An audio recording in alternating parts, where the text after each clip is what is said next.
Another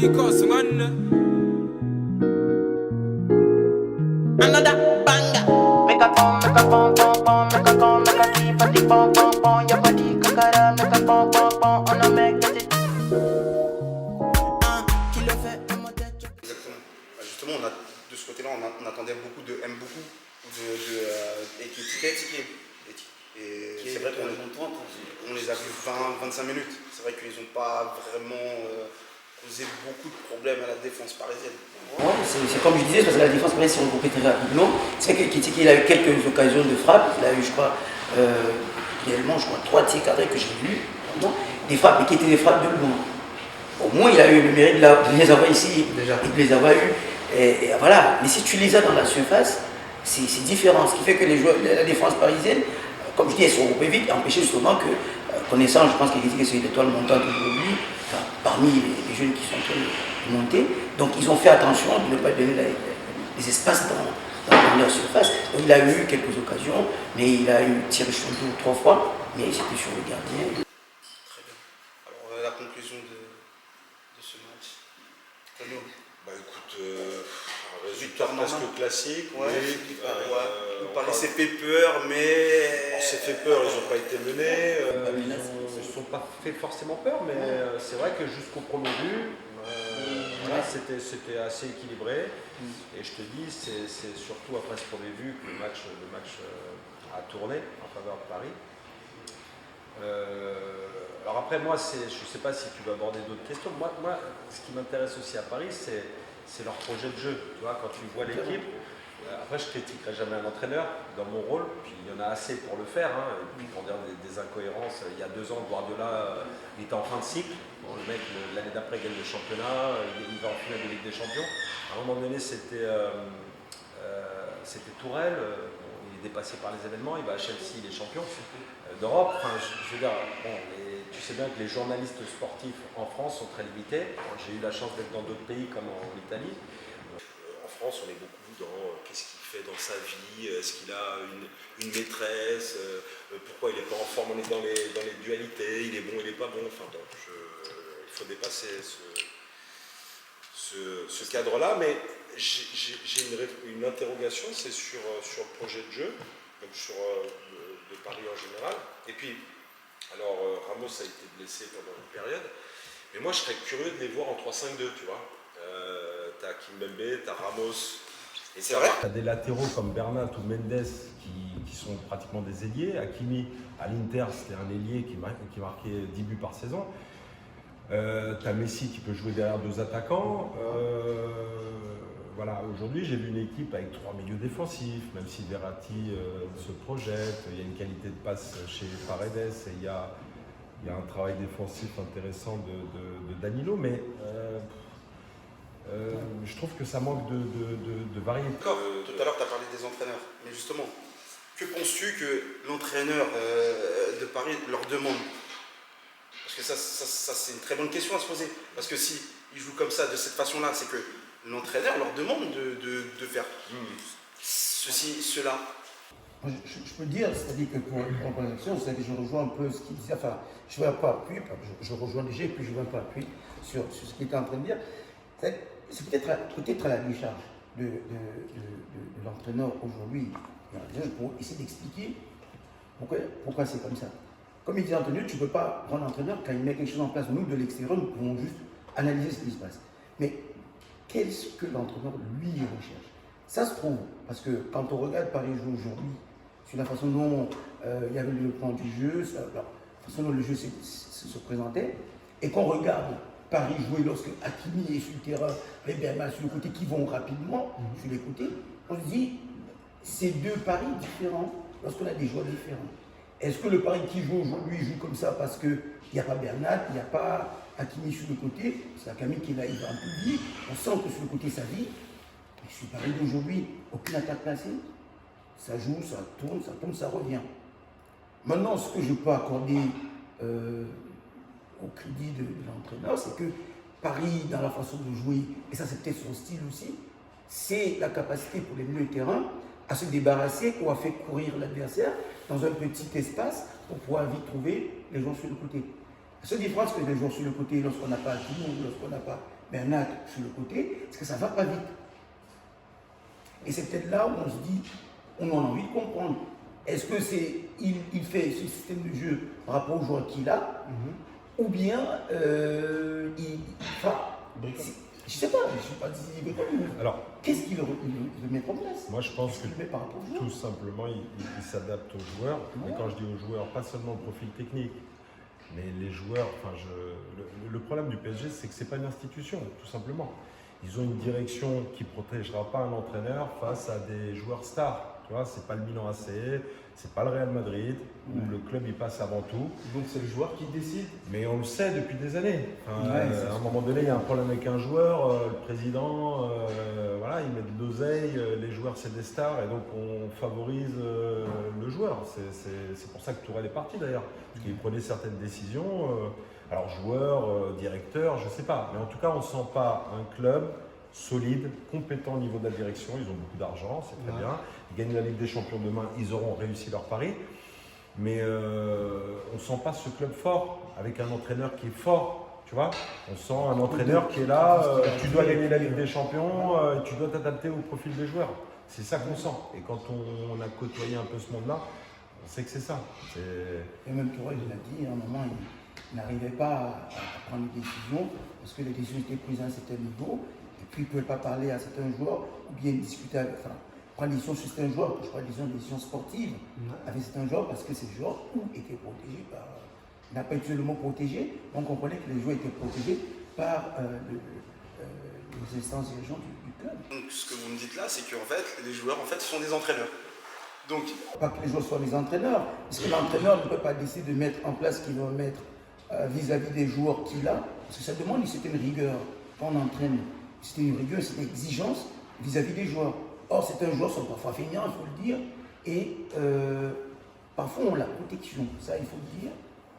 Trop de pouvoir. Certains pouvoir. joueurs ont trop de pouvoir au PSG depuis des années, on le sait. Et voilà, et du coup. J'adore Ibrahimovic, hein, mais il partait en vacances avec le président à l'époque. Tu vois, C'est ça. je veux dire, t'as un problème avec lui, t'es entraîneur, tu fais quoi? C'est sûr que le PSG, on le dit, hein, c'est un problème.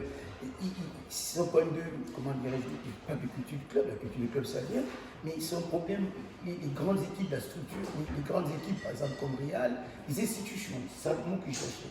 Pour une institution, il y a une façon de faire, des règles, et c'est pas le joueur qui. Les joueurs, ils entrent dans une institution avec des règles de fonctionnement, avec, bref, une culture, et le joueur vient se greffer à cela. ça n'y a pas à Paris. Après c'est en fait Paris illustre l'époque. C'est-à-dire que, en fait, ça sort du cadre du foot. La destruction des institutions, voire des pays, c'est en marche depuis un certain nombre d'années. On détruit les institutions, donc les hiérarchies sont plus respectées. Aujourd'hui, je le vois, même chez les jeunes, des enfants de 8-9 ans, tu as les parents qui viennent commenter les séances, interférer, poser des questions, alors que c'est pas leur boulot. Tu vois, moi, si je vais chez le boulanger, si j'aime pas le pain, je change de boulangerie. Tu vois, je vais pas dire au boulanger comment il doit faire son pain. Aujourd'hui, on est à cette époque-là.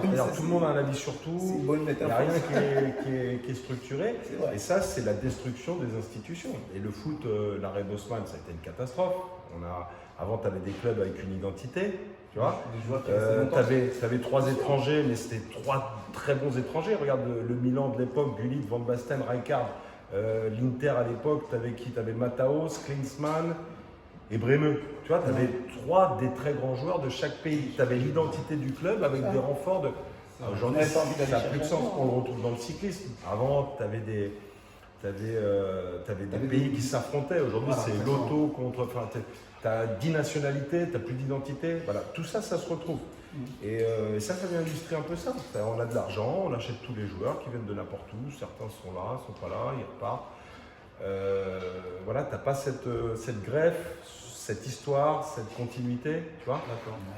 Et tu le retrouves à différents niveaux. D'accord, donc en gros, Pochettino, il essaye de mettre un truc en place, mais il ne pourra pas. Alors on parle déjà de son départ. Tu vois, on parle déjà de l'arrivée de Zidane et de son départ à Manchester. Moi je suis étonné quand même. Il vient d'arriver au PSG. c'est un grand club, enfin un gros budget, des joueurs les meilleurs du monde. Enfin, à un moment donné, alors après tout ça c'est au conditionnel. Je sais pas, ça se trouve tout est faux. Tu vois, avec la presse d'aujourd'hui, tu sais plus rien. Mais quand même, tu vois, s'il part en fin de saison, c'est bien la preuve qu'à un moment donné, très vite, il s'est rendu compte qu'il pouvait pas faire ce qu'il voulait. C'est déjà son départ était déjà. Et puis tous les bons entraîneurs. C'est ça, on en parlait déjà. Mais lui, il n'avait pas fait 2 mois. Et c'est déjà, il fallait qu'on voit. Parce qu'après le premier ou le deuxième match, on a dit on n'a rien vu. Il a donné 8 ans qu'il met quelque chose en place. Du coup, on parlait déjà, mais qui va le remplacer? Il a demandé du temps lui aussi. Ah oui, Mais ce qui est normal, quand tu travailles, C'est normal. il te faut du temps. surtout avec les joueurs. Hein. Après, tu vois, des mecs comme Conte, comme Mourinho, il y en a plein qui ont été évoqués ces dernières années. Mais ça, c'est des coachs qui veulent le pouvoir absolu au niveau technique, au niveau des choix, au niveau. Je suis pas sûr que au PSG, ça soit possible aujourd'hui. Tu vois?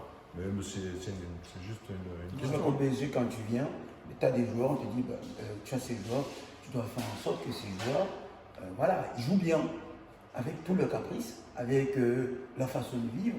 Bien sûr, il faut qu'ils jouent bien. Non, mais c'est ça. Parce que derrière, c'est une industrie qui doit faire du pognon. Il y a des actionnaires, il y a le Qatar qui veut ses sous. Voilà, on va te prendre les gens qui vont te faire du pognon. Et toi, entraîneur, tu viens, il faut que ça gagne pour l'image. Parce que c'est l'image qui fait entrer les sous. Donc voilà, il faut pouvoir associer tous ces deux aspects-là pour pouvoir être Paris. Quoi. D'accord. Très bien. Je pense qu'on a une réponse assez globale. Ouais. On a exposé le C'est un sujet débat à- qui peut qui s'allonger. peut s'allonger, bien sûr, parce qu'on est parti dans le cyclisme.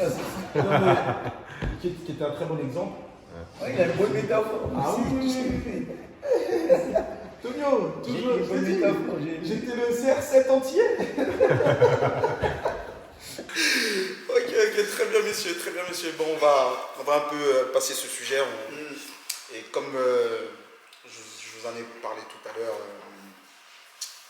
on va un peu parler des joueurs libres en juin 2022, plus particulièrement de M. Dembélé. Voilà, sa petite situation au Barcelone est c'est un peu dur parce que Barça, là, je crois que c'est jeudi, ils l'ont demandé soit de signer, soit de partir. C'est-à-dire que soit ils veulent de l'argent pour son transfert, car il a été acheté cher, je crois 135 ou 140, 135 millions. Donc ils demandent soit de revenir sur leurs sous, hein, parce que c'est pas le Qatar, ils sont en difficulté, soit qu'ils re-signent. Avez-vous des choses à dire là-dessus? Pourtant, je dis, le monde du football a envie de voir ce mec jouer le foot, donner du plaisir tous les jours, parce qu'il a de la qualité. On a besoin de voir des joueurs comme ça s'exprimer sur le terrain. Hein? Si tu as ce mec, tu vois par exemple Kylian, nous fait plaisir, on voit le mec qui court, on parle de lui, ça fait plaisir. Ce mec, on sait qu'il a de la qualité, il a du potentiel, mais qui les années passant, on ne voit pas s'exprimer pleinement. Encore dernièrement, il veut faire un match, je crois que c'est de coupe de C1, et paf, je sais pas ce qu'on dit, en match international, où il se baisse à peine 20 minutes, même pas 20 minutes, il a à peine entré, il est ensuite il s'était déjà blessé. Donc tout ça fait que on se dit encore lui et tout. Et voilà, on a envie de le voir briller. Et voilà notre histoire sur le fait qu'il pose encore des conditions, je ne veux pas signer, je ne veux pas. Voilà. Là, tu es dans le Barça, c'est une institution, comme on disait. C'est compliqué, quoi. C'est compliqué. Moi, je ne connais pas sa vie privée. Hein. Je ne sais pas s'il fait ce qu'il faut. Si, encore une fois, je me méfie de ce qui se dit, surtout dans les presses. Mais bon, en tout cas, si c'est le cas, c'est inadmissible. Parce que quand tu as la chance d'avoir ce métier, travailler dans le foot, avoir un salaire comme ces joueurs, ils ont, être estimés surtout par tellement de gens, être les enfants, enfin on a un rôle très important, on doit se sacrifier jusqu'à la fin de notre carrière, après tu as le temps de faire autre chose. Donc si c'est le cas, bah, c'est une grosse erreur professionnelle. Si c'est pas le cas, bon, il n'y a plus de sujet. Ce qui est sûr, comme dit Marc, son problème c'est sa consistance, c'est-à-dire tu m'as dit 129 matchs en 4 ans. Ouais, on voit souvent qu'il est blessé, etc. Après, moi, son profil, j'aime beaucoup. C'est quand même un joueur qui percute, qui a un petit manque d'efficacité dans la zone de vérité. Mais par exemple, je prends le PSG que j'ai vu ce soir avec Mbappé à gauche, tu le mets à droite. Là, tu as de la profondeur, de la percussion des deux côtés. Tu vois mais il ne faut pas qu'il soit blessé, et puis il faut qu'il soit dans un état d'esprit pour être performant. Quoi. Du coup, la question même que je me pose, et ça j'ai toujours voulu comprendre, parce qu'on dit qu'il y a la morphologie des gens, il y a la physiologie des gens, qui fait que tu puisses te blesser. Mais de l'autre côté, il y a aussi parfois l'hygiène. L'hygiène de vie pour un sportif de haut niveau, qui peut faire que tu sois très souvent blessé. Je ne sais donc pas pour lui, il faudrait qu'un scientifique nous explique, un médecin, si c'est sa physiologie. Je vais l'appeler demain. Oui. Parce que et nous, on Je vais lui ne poser la nous a question. pas encore dit, hein, et il est tout le temps blessé, on aimerait comprendre, chaque fois on dit à l'infirmerie, il revient. Mais c'est quoi le problème? Parce qu'il y a une explication à toute chose. Il est marié ou pas? Et Il est marié?